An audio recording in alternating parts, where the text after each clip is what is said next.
5만 명분 마약 밀반입 조직 주범들이 모두 중국인. 강남 학원과 마약 음료 중국인 필로폰 공급책 캄보디아서 검거. 지금 저 기사들이 전부 다 진실인 것처럼 증거 설명을 하고 있습니다. 저런 방식으로 증거 설명하지 않도록 사실 저희가 그 보도 네, 이동찬 변호사입니다. 대통령이 비상계엄을 결심하게 된 배경 중에 첫 번째, 국회의 무분별한 예산 삭감으로 인한 국정 마비 관련 을 제41호증부터 74호증의 5까지, 그리고 두 번째, 국회의 위헌적 입법의 남발 관련 을 85호증의 1부터 103호증의 4까지 각 서증료지 진술하겠습니다. 첫 번째, 예산 삭감으로 인한 국정 마비 관련 증거들부터 보겠습니다.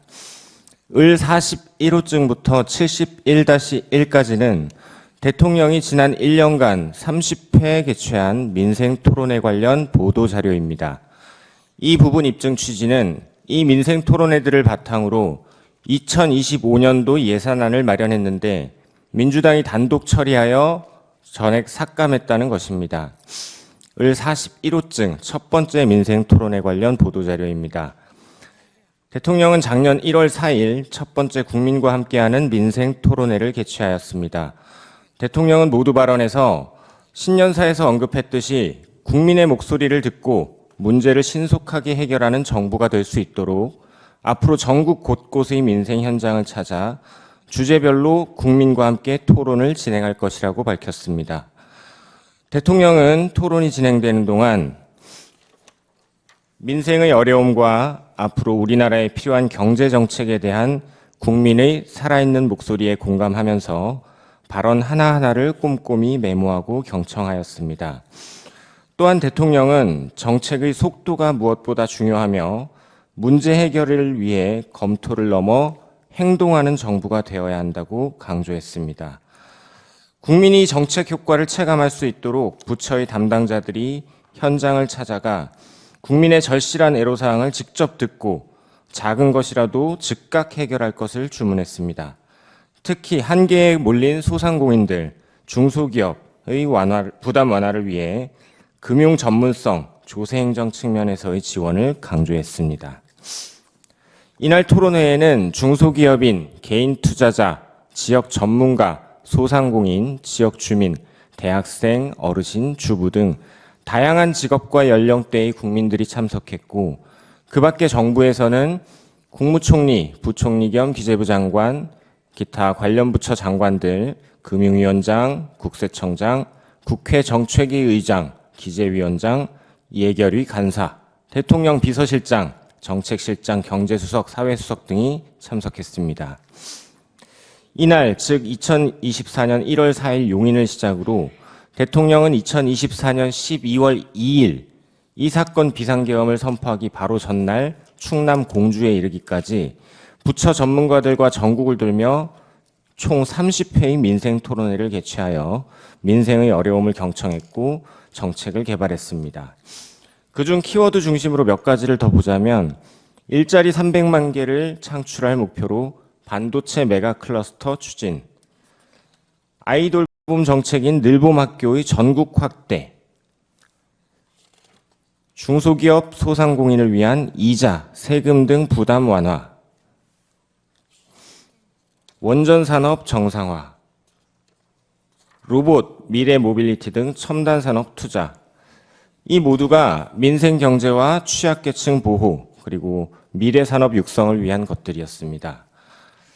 그런데 야당은 이 사건 비상계엄 선포 이틀 전인 2024년 12월 1일 2025년도 정부 예산안을 일방적으로 무려 4조 1천억 원 삭감하여 단독 처리했습니다.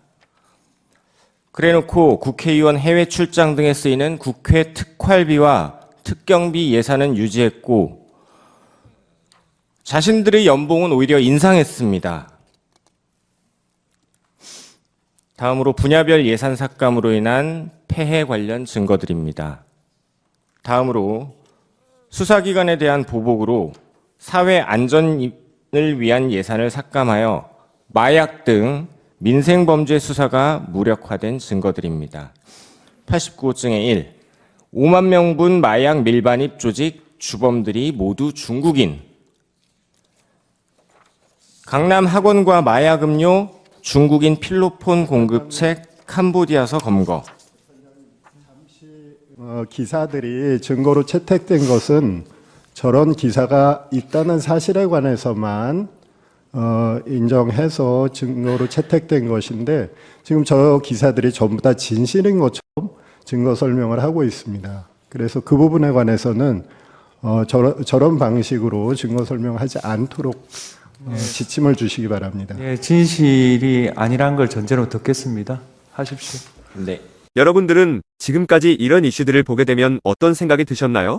제가 항상 여러분들께 뉴스만 평소에 잘 챙겨보셔도 돈이 된다. 돈을 벌 수 있다고 말씀을 드렸는데요. 그 이유는 제가 지난 5월 초에 여러분들께 뭐라고 말씀을 드렸죠? 지금은 정부가 주목하고 있는 K푸드에 관심을 가져야 한다. 뉴스만 보고 끝내지 마시고 투자 쪽으로 한번 생각해 보셔야 한다. 라고 말씀을 드렸습니다. 그리고 나서 이런 썸네일들을 뉴스를 통해서 많이 보셨을 텐데요. 이렇게 정부가 정책으로 밀어주는 산업이 이슈가 됐을 때 정보에 민감한 부자들은 어떻게 생각할까요? K푸드 관련주는 뭐가 있는지, 어떤 종목이 나에게 돈을 벌어다 줄 수 있는지를 생각한다고 말씀을 드렸죠? 그 이유가 뭐냐 하면 부자들이 봤을 때는 이슈가 곧 돈으로 이어지고 이런 이슈들이 돈을 벌어준다는 경험적 확신이 있기 때문에 부자들은 항상 이런 사회적 이슈들을 관심 있게 챙겨본다고 말씀을 드렸습니다. 실제로 제가 지난번에 시청자분들과 함께하는 주식으로 수익 내기 이벤트를 진행했었는데요. 당연히 100% 무료로 진행했고 여기 보시면 저한테 구독이라고 문자 남겨주신 모든 시청자분들께 이렇게 K푸드 관련주 중에 가장 급등할 확률이 높은 한성기업 딱 한 종목을 여러분들에게 추천을 드렸어요. 그러면서 여기 나와 있는 대로 정확하게 얼마에 사야 하는지 그리고 어느 정도 올랐을 때 팔아야 하는지 이런 부분들까지 자세하게 알려드렸었는데 결과가 어떻게 되었죠? 오른쪽을 보시면 아시겠지만 제가 5월 2일에 문자로 이 한성기업을 소개해드리고 나서 주가가 이렇게 2배 넘게 급등이 나왔다. 그래서 당시에도 굉장히 많은 분들이 제가 드린 한성기업으로 수익을 내셨을 텐데요. 다시 한번 축하드린다고 말씀을 드리고 이번에도 마찬가지입니다. 최근에 정부가 집중적으로 밀고 있는 산업이 해외 건설 시장이고 그 중에서도 K신도시에 대한 관심도가 계속해서 높아지고 있기 때문에 관련 종목들이 부각받을 수밖에 없다. 그 중에서도 정부가 가장 핵심적으로 밀어줄 것으로 예상되는 K신도시 대장주 한 종목에 돈이 몰릴 것이다. 당연히 우리가 이쪽으로 생각해야 한다는 겁니다. 그래서 이번에도 지난번과 똑같이 저에게 신청이라고 문자 보내주시면 정부가 강력하게 추진할 것으로 예상되는 K신도시 정책주 중에 앞으로 대장주 역할을 하면서 주가가 가장 크게 급등할 한 종목을 구독자분들에게 문자로 종목명과 사고 파는 시점을 모두 알려드리겠습니다.